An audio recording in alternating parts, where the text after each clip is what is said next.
Hi my dear students, in today's session of science, we are going to discuss about a very interesting topic, that is sexual reproduction in plants.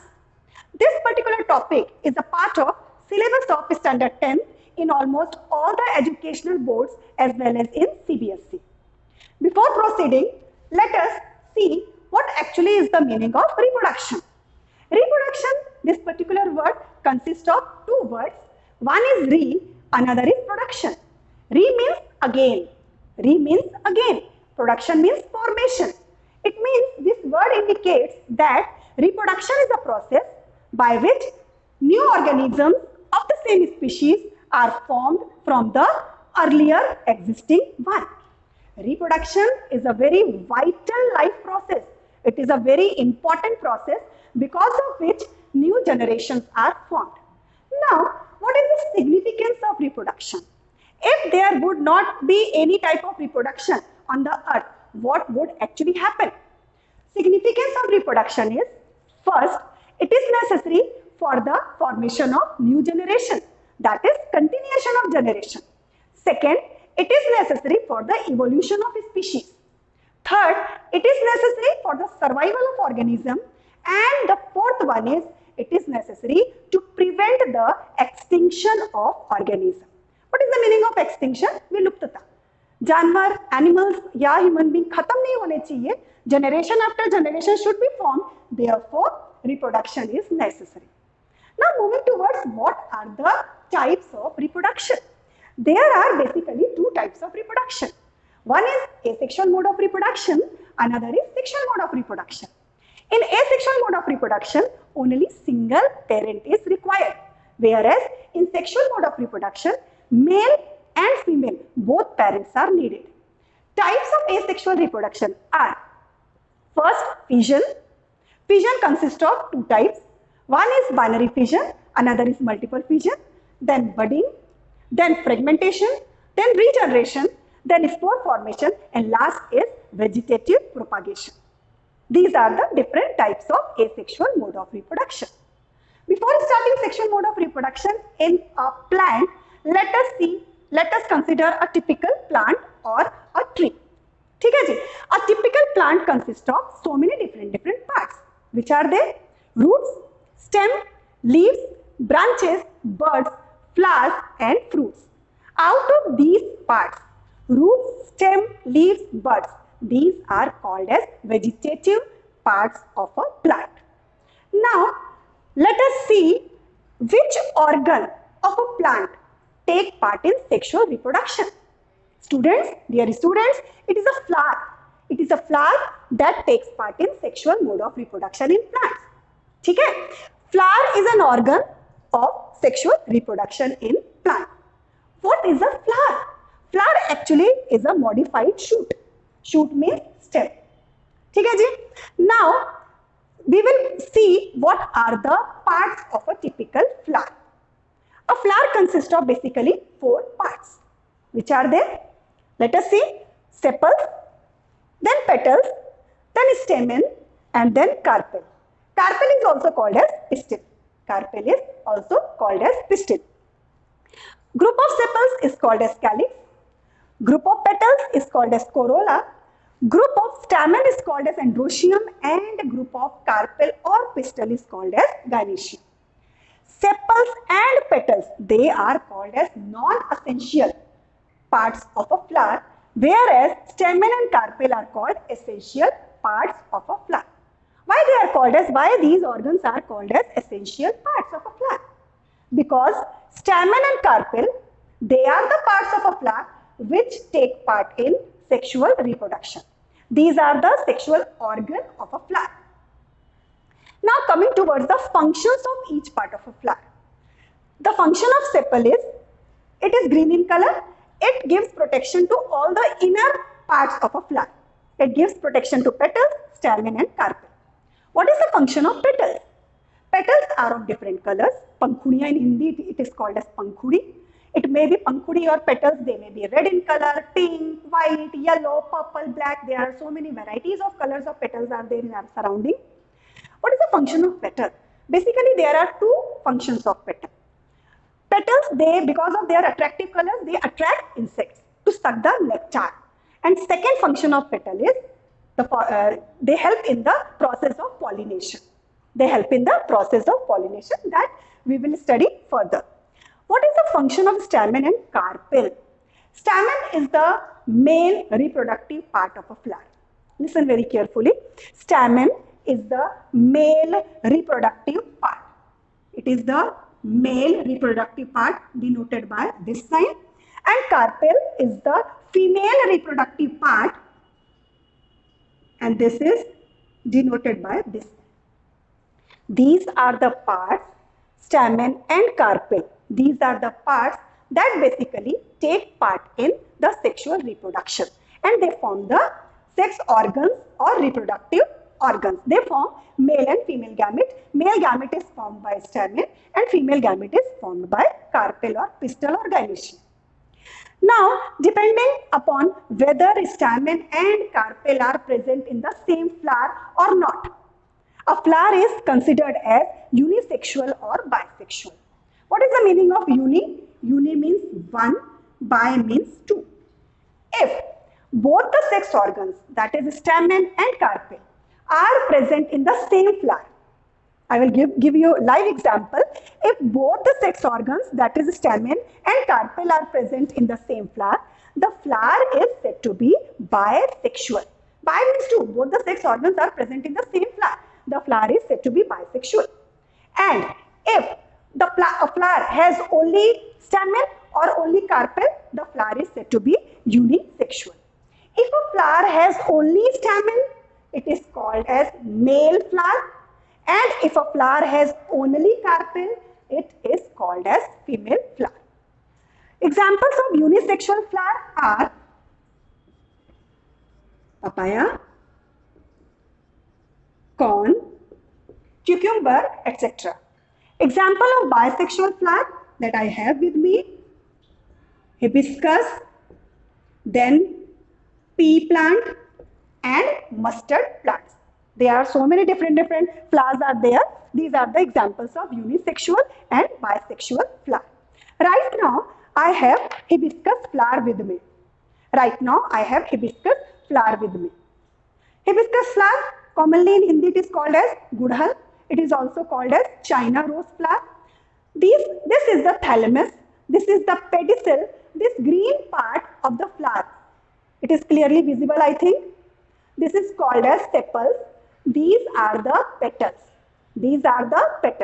Depending upon the number of petals, a flower is said to be trimerous, tetramerous or pentamerous. If the flower has 3 petals, only 3 petals, it is called as trimerous flower. If it has 4 petals, it is called as tetramerous flower.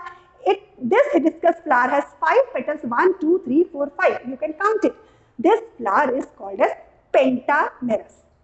These are the petals. This is the sepal. Now, look at this particular organ.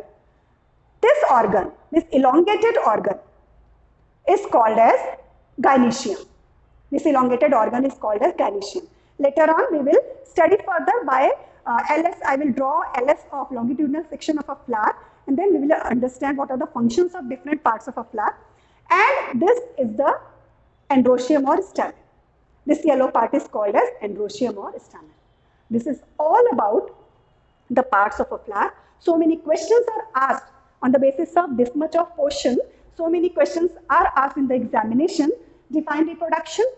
What is the significance of reproduction? Define reproduction can be asked for 1 mark. Write the significance of reproduction for 2 marks. Write a short note now on reproduction along with its significance. This question is asked for 3 marks. This is the longitudinal section of a flower. A flower, you can see a flower consists of green parts. They are called as sepals. Just now I told you the function of sepal is to protect all internal organs of a flower. These are petals. They are colorful. The middle part is called as gynoecium. This is the female reproductive part of a flower. It consists of stigma, style and ovary. It is also called as pistil or carpel or gynoecium. This is the male reproductive part of a flower. This is called as androecium or stamen. Stamen consists of two parts. One is anther, another is stalk-like structure is called as filament. Now we are going to study about individual sexual part of a flower. Stamen consists of, just now I told you, stamen consists of anther and stalk-like structure which is called as filament. ठीक है जी? Anther contains pollen grains. Anther contains lobes. It contains pollen sac, and pollen sac in turn they contain pollen grains. Pollen grains are eventually the male reproductive parts of a flower. Pollen grains are they form male gamete. They actually participate in the function of reproduction. This is all about carpel. Carpel consists of stigma, style and ovary. Stigma is the sticky part. It is the sticky part because some chemical substances are released on the stigma, therefore it is sticky. The slim trim portion of carpel is called as style. It is very a tube-like structure, and below the style there is a swollen structure that is called as ovary. Ovary contains ovules. Ovules contain embryo sac, and in turn embryo sac contains egg cells, and egg cells they form the female gamete. Egg cells form the female gamete. Ultimately we can conclude that inside the stamen pollen grains are there, they form male gamete.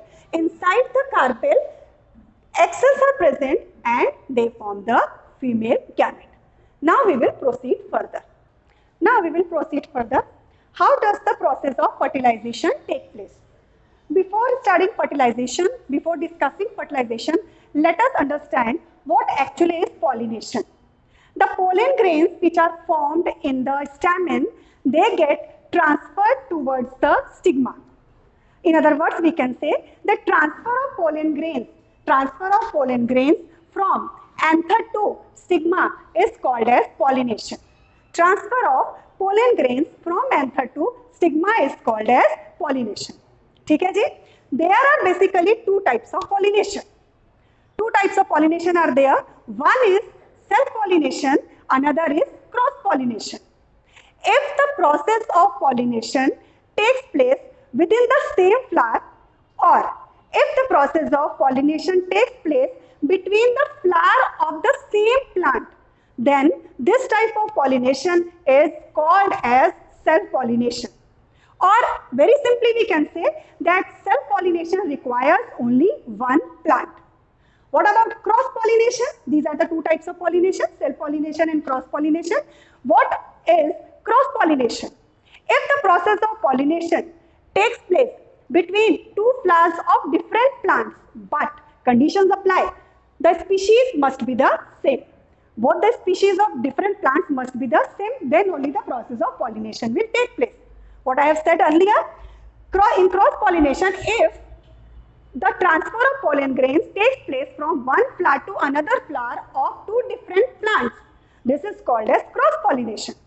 Very simply we can say that cross-pollination involves two plants of the same species. Now the question arises, how does the pollen they get transferred to the stigma? There are certain sources. They are also called as agents. What are they?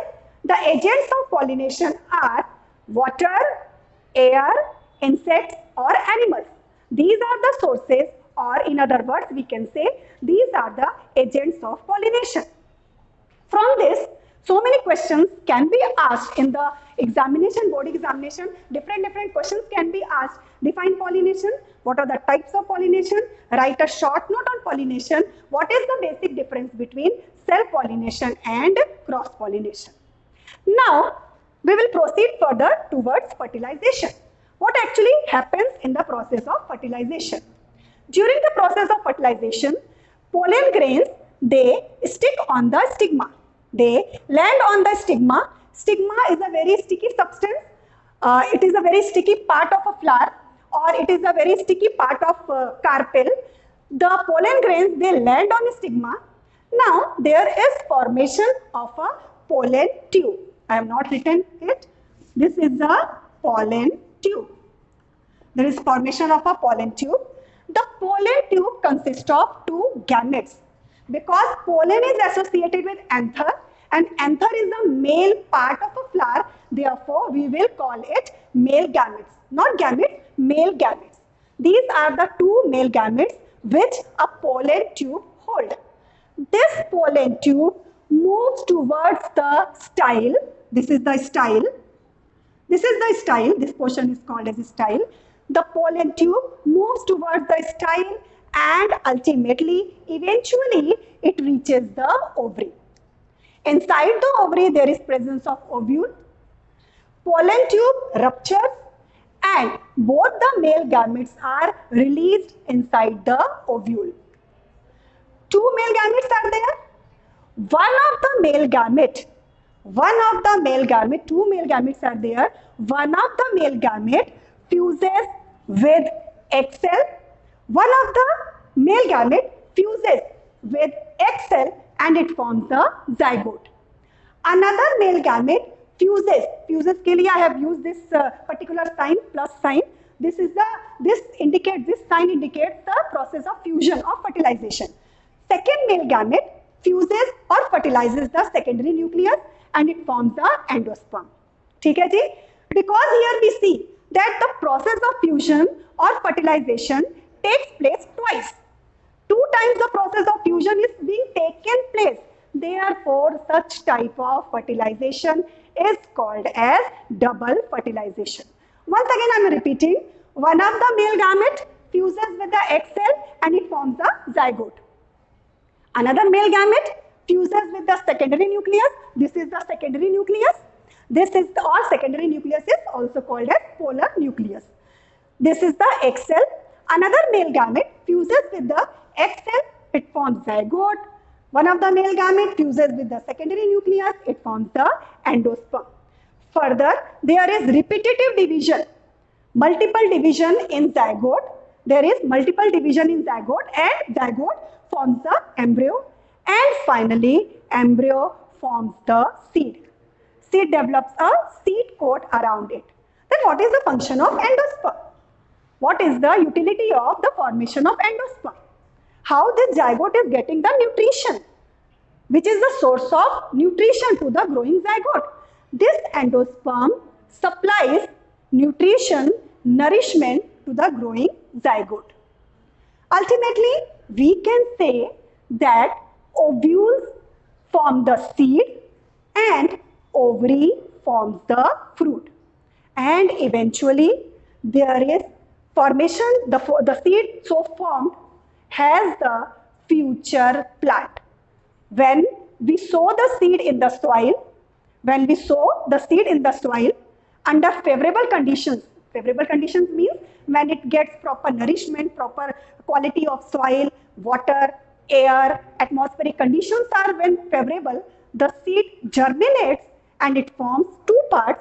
One is the radical part that develops deep inside the soil towards the gravity. That is called as radicle.